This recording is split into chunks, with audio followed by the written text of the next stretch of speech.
Mrs Langford, जो इतिहास की बड़ी शौकीन थीं, अपने स्टूडेंट्स को हमेशा नए-नए एडवेंचर्स पर ले जाना पसंद करती थीं। इस बार उन्होंने एक ऐसा सुदूर गांव चुना था जो ऊंची-ऊंची पहाड़ियों के बीच बसा हुआ था और जहां पुराने समय की एक अजीब सी धुंध छाई रहती थी। यह गांव अपनी पुरानी इमारतों और पत्थरों वाली गलियों के साथ बीते हुए जमाने की एक झलक दिखाता था। सफर का दिन आ गया और जैसे ही मिसेस लैंगफोर्ड और उनके स्टूडेंट्स बस में सवार हुए, चारों तरफ एक्साइटमेंट का माहौल छा गया। बस जैसे ही स्कूल से निकली, सबकी बेसब्री साफ दिखाई दे रही थी। सफर लंबा था, लेकिन स्टूडेंट्स अपनी अपनी खिड़कियों से चिपके हुए बदलते नजारों को देखने में मग्न थे। मिसेस लैंगफोर्ड हमेशा की तरह कहानियां सुनाने लगी, उस गांव के बारे में जहां वे जाने वाले थे। जैसे जैसे वे अपनी मंजिल के करीब पहुंचे, सूरज डूबने लगा और उसकी लंबी लंबी परछाइयां पूरे गांव पर पड़ने लगी। वे गांव के बाहरी इलाके में पहुंच चुके थे, जहां एक पुराना साइन बोर्ड लगा हुआ था जो समय और रहस्यों के बोझ तले दबा हुआ लग रहा था। बस ऊबड़ खाबड़ रास्ते पर चलती हुई गांव में घुस गई। हर झटका उन्हें उनकी लोनलीनेस की याद दिला रहा था। हवा में नमी और अजीबोगरीब पेड़ पौधों की गंध घुल गई थी। एक अजीब सी खामोशी छा गई, जिसे सिर्फ अनदेखे कीड़ों की आवाजें और कहीं दूर एक कौए की कांव कांव ही तोड़ रही थी। जैसे जैसे वे गांव में आगे बढ़ते गए, सूरज की आखिरी किरणें भी गायब होती गईं, मानो बढ़ती हुई धुंध उन्हें निगल रही हो। चारों तरफ धुंध छा गई और उन्हें सिर्फ हेडलाइट की मध्यम रोशनी ही दिखाई दे रही थी। एक समय पर जो गांव आकर्षक लग रहा था, अब वह भयानक लगने लगा था। धुंध ने उसकी खूबसूरती को छुपा लिया था और उसे एक डरावनी शक्ल दे दी थी।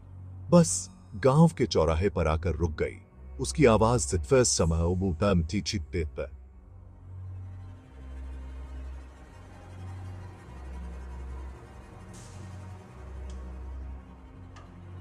उसके ब्रेक की आवाज से ही सुनाई दे रही थी।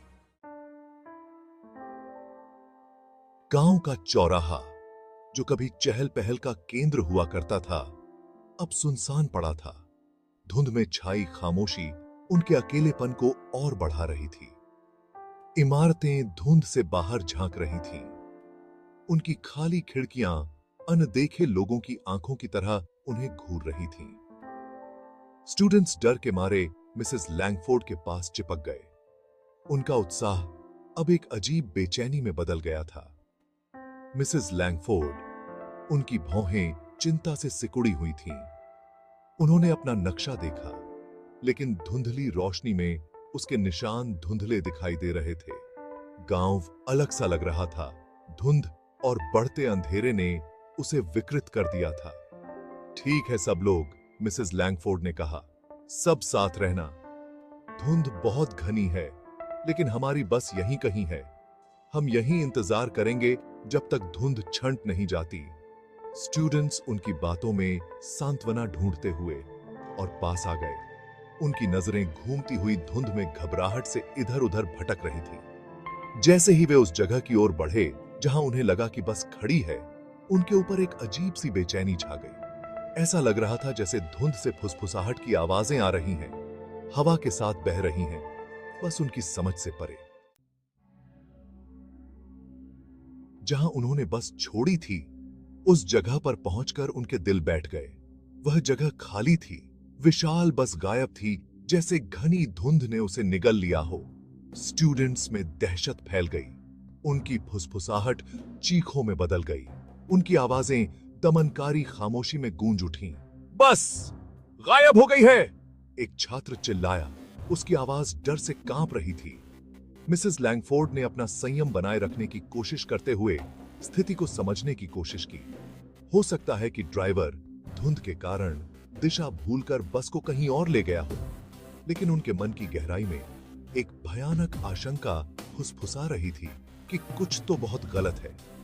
शांत हो जाओ सब लोग, मिसेस लैंगफोर्ड की आवाज, हालांकि तनावपूर्ण थी, बढ़ती दहशत के बीच सुनाई दे रही थी। सब ठीक है, बस यहीं कहीं होगी। चलो सब लोग अलग अलग होकर ढूंढते हैं। एक दूसरे की नजरों के दायरे में रहना, और अगर किसी को बस मिल जाए तो आवाज देना। छात्र उनके शब्दों को जीवन रेखा की तरह पकड़े हुए झिझकते हुए धुंध में घुस गए। जैसे जैसे वे ढूंढते रहे, धुंध घनी होती गई, घुटन और भटकाव पैदा करती हुई। बस जो उनका एकमात्र सहारा थी, गायब हो गई थी, और उसके साथ ही उनकी सुरक्षा और आशा की भावना भी।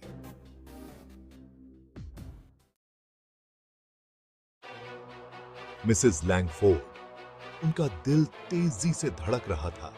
उन्होंने अपने भयभीत छात्रों के लिए शांत रहने की कोशिश की।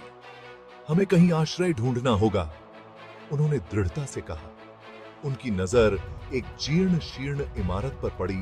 यह सुनसान लग रहा था, लेकिन उम्मीद की एक किरण दिखा रहा था। सराय का दरवाजा चरमराहट के साथ खुला, जैसे कि उन्हें अंदर बुला रहा हो। मिसेस लैंगफोर्ड ने कांपते हाथों से एक मिट्टी के तेल का दीपक जलाया। सराय मेहमान नवाज तो नहीं थी, लेकिन यह धुंध से एक अस्थायी आश्रय जरूर थी। ये ही। घंटे बीतते गए। मिसेस लैंगफोर्ड की घड़ी की हर टिक टिक उनकी घटती उम्मीदों पर प्रहार कर रही थी। धुंध छंटने का नाम नहीं ले रही थी, और गांव की खामोशी उन्हें डरा रही थी। थके हुए और डरे हुए छात्र गर्माहट और आराम के लिए एक दूसरे से चिपके हुए थे। मिसेस लैंगफोर्ड इस वीरान गांव में फंसे रहने के ख्याल से ही घबरा गईं, और उन्होंने एक फैसला किया। वे मदद ढूंढने जाएंगी। धुंध से भरी सड़कों पर अकेले जाने के ख्याल से ही उनके मन में डर पैदा हो रहा था, लेकिन एक मां होने के नाते उनका डर कम था। यहीं रहो, उन्होंने कहा। उनकी आवाज दृढ़ थी, हालांकि उनके शरीर में थोड़ा कंपन था। मैं जाकर मदद ढूंढने की कोशिश करती हूं। मेरे अलावा किसी के लिए भी दरवाजा मत खोलना, समझ गए? छात्र चुपचाप सिर हिलाते हुए उनके शब्दों को आखिरी उम्मीद की तरह पकड़े रहे। एक गहरी सांस लेते हुए मिसेस लैंगफोर्ड फिर से दमनकारी धुंध में चली गई। गांव परछाइयों और फुसफुसाहटों की एक भूल भुलैया थी। धुंध ने परिचित आकृतियों को विकृत कर दिया था और उनकी आंखों को धोखा दे रही थी। वे लड़खड़ाते हुए आगे बढ़ी। उनका हाथ आगे बढ़ा हुआ था। उनका दिल तेजी से धड़क रहा था। ऐसा लगा जैसे धुंध थोड़ी हटी हो और गांव से बाहर जाने का रास्ता दिखाई देने लगा। मिसेस लैंगफोर्ड के मन में राहत की लहर दौड़ गई, लेकिन यह राहत खत्म हो गई जब उन्होंने देखा कि घूमती हुई धुंध से कुछ आकृतियां निकल रही हैं। वे लंबे और पतले थे। धुंध में उनकी आकृतियां साफ दिखाई नहीं दे रही थी। वे उनकी ओर बढ़ रहे थे। उनकी आकृतियां धुंध की तरह बदल रही थी। उनकी आंखें एक अलौकिक रोशनी से चमक रही थीं, धुंध के पार देखती हुई। मिसेस लैंगफोर्ड डर के मारे जम गई। आकृतियां उनके चारों ओर आ गईं। उनकी फुसफुसाहट उनके दिमाग में जहरीले सांपों की तरह घुस रही थी। अपनी बची हुई ताकत को इकट्ठा करते हुए मिसेस लैंगफोर्ड उन आकृतियों की पकड़ से मुक्त हुईं। वे पीछे मुड़ी और दौड़ी। उनकी सांसें तेज हो गईं। उन आकृतियों की फुसफुसाहट उनके कानों में गूंज रही थी। धुंध उनके चारों ओर घूम रही थी, उनकी नजरों को धुंधला कर रही थी, लेकिन उनकी हिम्मत नहीं हुई कि वे धीमे हो जाएं। वे अपने पीछे उन आकृतियों को सुन सकती थीं। उनकी चाल तेज और खामोश थी। गांव अंतहीन लग रहा था। रास्ता घूमता और मुड़ता जा रहा था। आकृतियां उनके करीब आ रही थीं।